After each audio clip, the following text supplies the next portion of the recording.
नमस्कार बच्चों, मैं Kanhaiya Yadav CBS classes for social science में आपका स्वागत करता हूं। आज की वीडियो में हम कक्षा 12 के भूगोल विषय के अंतर्गत लेसन 2 का अध्ययन करेंगे, जो कि लेसन 2 का भाग 2 होगा, जिसके अंतर्गत हम आज जनसंख्या घनत्व, विश्व में जनघनत्व के बारे में अध्ययन करेंगे। आइए शुरू करते हैं। तो सबसे पहले जानते हैं जनसंख्या घनत्व क्या है या जनसंख्या घनत्व किसे कहते हैं। तो इसकी एक बहुत ही सीधी सी परिभाषा होगी,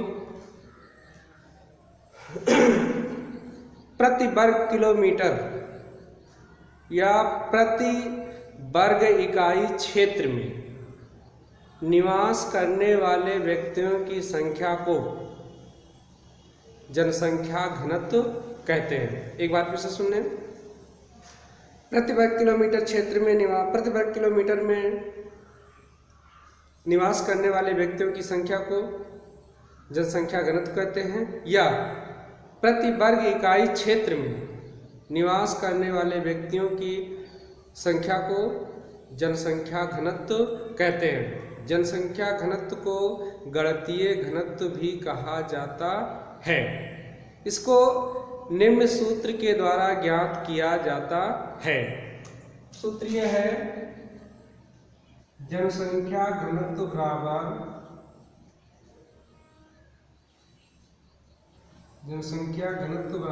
इसको कोष्ठक में कर सकते हैं पीडी यानी कि पॉपुलेशन डेंसिटी बराबर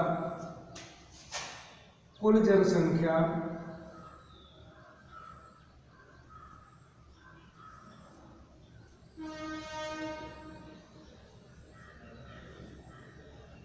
यानी कि टोटल पॉपुलेशन अपॉन कुल क्षेत्रफल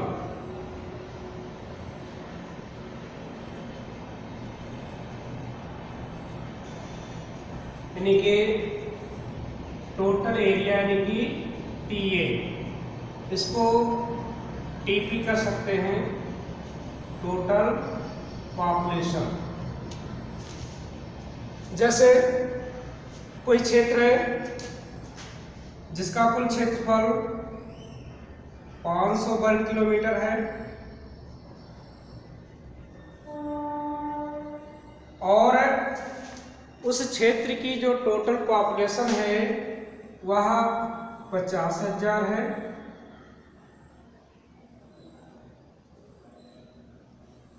अब अगर हमें इस क्षेत्र का जनसंख्या घनत्व ज्ञात करना है तो हम करेंगे क्या कि जो टोटल जनसंख्या है,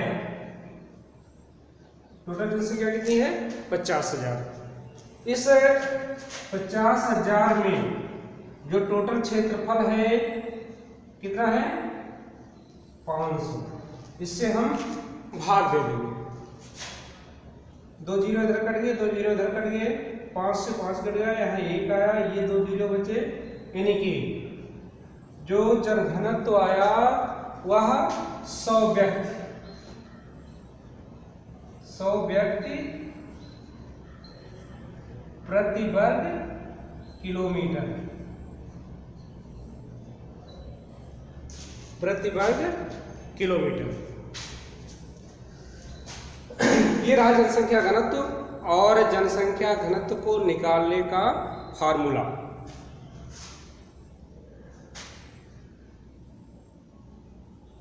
अब हम विश्व में जनसंख्या का घनत्व कैसा है, क्या विश्व में एक समान जनघनत्व पाया जाता है? आपका जवाब होगा नहीं, क्योंकि विश्व के अलग अलग भागों की दशाएं अलग अलग हैं और अलग अलग भागों में अलग अलग जनसंख्या घनत्व पाया जाता है। कहीं पर जनसंख्या की अधिकता है और कहीं पर जनसंख्या की विरलता है। तो इस आधार पर विश्व को जनसंख्या घनत्व के आधार पर विश्व को 4 भागों में बांटा जा सकता है। नंबर 1, अत्यधिक जनसंख्या घनत्व वाले क्षेत्र। नंबर 2, मध्यम जनसंख्या घनत्व वाले क्षेत्र। नंबर 3, कम जनसंख्या घनत्व वाले क्षेत्र। और नंबर 4, जनविहीन वाले क्षेत्र। आइए जानते हैं विश्व में कहाँ कहाँ अत्यधिक जनसंख्या घनत्व पाया जाता है, कहाँ मध्यम पाया जाता है, कहाँ कम पाया जाता है, कहाँ जनविहीन क्षेत्र पाया जाता है और उसके पीछे कारण क्या है। तो सबसे पहले शुरू करते हैं अत्यधिक जनसंख्या घनत्व वाले क्षेत्र। अत्यधिक जनसंख्या घनत्व वाले क्षेत्र के अंतर्गत ऐसे क्षेत्रों को शामिल किया जाता है। अत्यधिक जनसंख्या घनत्व वाले क्षेत्र के अंतर्गत ऐसे क्षेत्रों को शामिल किया जाता है जहां की पॉपुलेशन डेंसिटी या जहां का जनसंख्या घनत्व 100 व्यक्ति से अधिक है, 100 व्यक्ति प्रति वर्ग किलोमीटर से अधिक है। ऐसे क्षेत्रों को अत्यधिक जनसंख्या घनत्व वाले क्षेत्र में रखा जाता है। ऐसे क्षेत्र प्रायः उर्वर मिट्टी वाले क्षेत्र, पर्याप्त वर्षा वाले क्षेत्र, सिंचाई की सुविधाओं वाले क्षेत्र, उत्तम जलवायु वाले क्षेत्र, खनिज संसाधनों की उपलब्धता वाले क्षेत्र होते हैं, जहां पर जीवन जीने के लिए जो मूलभूत आवश्यकताएं हैं वह आसानी से उपलब्ध हो जाती है। इसलिए ऐसे क्षेत्रों में सघन जनसंख्या पाई जाती है। सघन जनसंख्या घनत्व के अंतर्गत विश्व के निम्नलिखित क्षेत्रों को शामिल किया जाता है। जैसे एशिया महाद्वीप के अंतर्गत, एशिया के अंतर्गत भारत, चीन, पाकिस्तान, बांग्लादेश, इंडोनेशिया आदि देशों को शामिल किया जाता है। यूरोप महाद्वीप, यूरोप महाद्वीप में यूरोप महाद्वीप, पश्चिमी यूरोप महाद्वीप का जो औद्योगिक पेटी क्षेत्र है, ऐसे क्षेत्र में सघन जनसंख्या निवास करती है। इस पेटी के अंतर्गत फ्रांस, बेल्जियम, हॉलैंड, जर्मनी आदि देश आते हैं।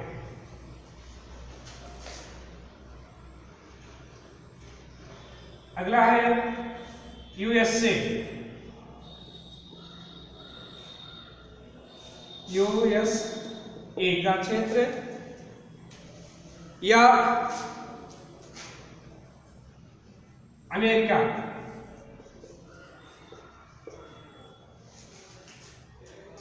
अमेरिका महाद्वीप का पूर्वी अटलांटिक या अंध महासागर तटीय क्षेत्र, जहां पर पर्याप्त खनिज, पर्याप्त वर्षा एवं समतल उपजाऊ मैदान पाए जाते हैं, अधिक जनसंख्या निवास करती है।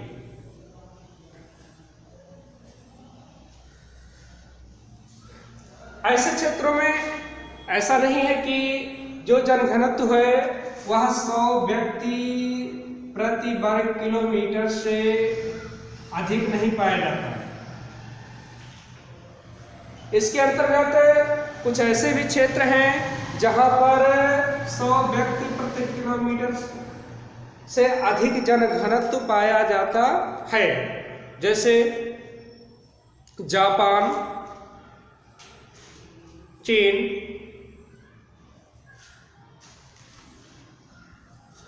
भारत आदि। अब दूसरा है मध्यम जनघनत्व वाले क्षेत्र मध्यम जनसंख्या वाले क्षेत्र। मध्यम जनसंख्या वाले क्षेत्र के अंतर्गत उन क्षेत्रों को रखा जाता है जहां पर जनघनत्व 50 से 100 व्यक्ति प्रति वर्ग किलोमीटर पाया जाता है। इसके अंतर्गत विश्व के उन क्षेत्रों को रखा जाता है या अत्यधिक जनसंख्या वाले जो क्षेत्र हैं उनके जो सीमांत क्षेत्र हैं, ऐसे क्षेत्रों में मध्यम जनघनत्व पाया जाता है, यानी कि 50 से 100 व्यक्ति प्रति वर्ग किलोमीटर निवास करते हैं। मध्यम जनघनत्व के अंतर्गत विश्व के निम्नलिखित क्षेत्र आते हैं।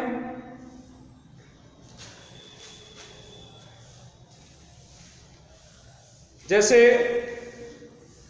अमेरिका में, उत्तर अमेरिका का 87% पूर्वी देशांतर से, पूर्वी नहीं पश्चिमी, 87% पश्चिमी देशांतर से 100 अंश पश्चिमी देशांतर का क्षेत्र। दूसरा मध्य अमेरिका का क्षेत्र। तीसरा पूर्वी यूरोप के अधिकांश देश। चौथा एशिया में म्यांमार, मलेशिया, कंबोडिया, वियतनाम आदि देश। इसके अलावा भारत का मध्यवर्ती क्षेत्र, अफ्रीका महाद्वीप में अल्जीरिया, नाइजीरिया, दक्षिण अमेरिका में मध्य चिली एवं ब्राजील मध्यम जनसंख्या घनत्व वाले क्षेत्र में आते हैं। अगला जो है वह है कम जनघनत्व वाले क्षेत्र। कम जनघनत्व वाले क्षेत्र, कम जनघनत्व वाले क्षेत्र में उन भागों को शामिल किया जाता है जहां पर जनसंख्या घनत्व 10 से 50 व्यक्ति प्रति वर्ग किलोमीटर निवास करते हैं। इसके अंतर्गत विश्व के निम्न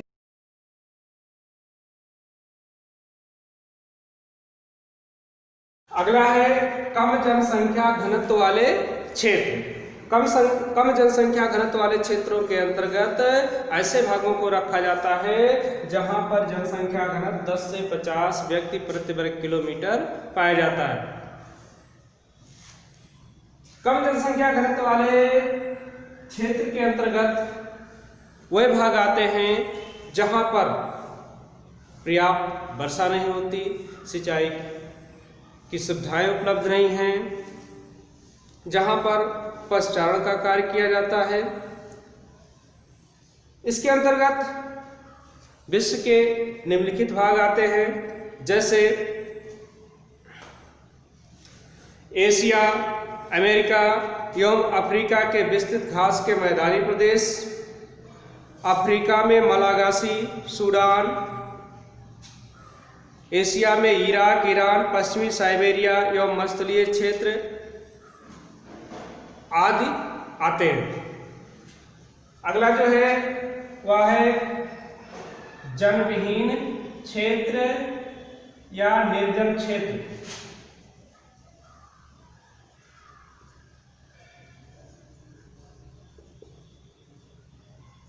जनविहीन क्षेत्र से आशय ये बिल्कुल नहीं है कि ऐसे क्षेत्रों में बिल्कुल जनसंख्या नहीं पाई जाती है। ऐसे क्षेत्रों में जनसंख्या 10 व्यक्ति प्रति वर्ग किलोमीटर से कम पाई जाती है। ऐसे क्षेत्रों में वृहद जनसंख्या इसलिए निवास करती है कि ऐसे क्षेत्रों में या तो जलवायु अच्छी नहीं होती है या फिर जीवन जीने के लिए जो आवश्यक मूलभूत सुविधाएं हैं उनकी कमी होती है। ऐसे क्षेत्र के अंतर्गत अत्यधिक ठंडे प्रदेश अत्यधिक गर्म उष्णमस्थलीय प्रदेश, अत्यधिक ऊंचाई वाले प्रदेश, अत्यधिक उष्ण आर्द्र वर्षा वाले क्षेत्र आते हैं। इन क्षेत्रों में पशुचारण, खाद्य संग्रहण, पशुओं का शिकार आदि कार्य किया जाता है। इसके अंतर्गत Amazon basin, Congo basin, Siberia, tundra, taiga, Sahara, Kalahari, Thar, Arizona आदि क्षेत्र आते हैं। आज की वीडियो में बस इतना ही। मिलते हैं कल की वीडियो में नए टॉपिक के साथ।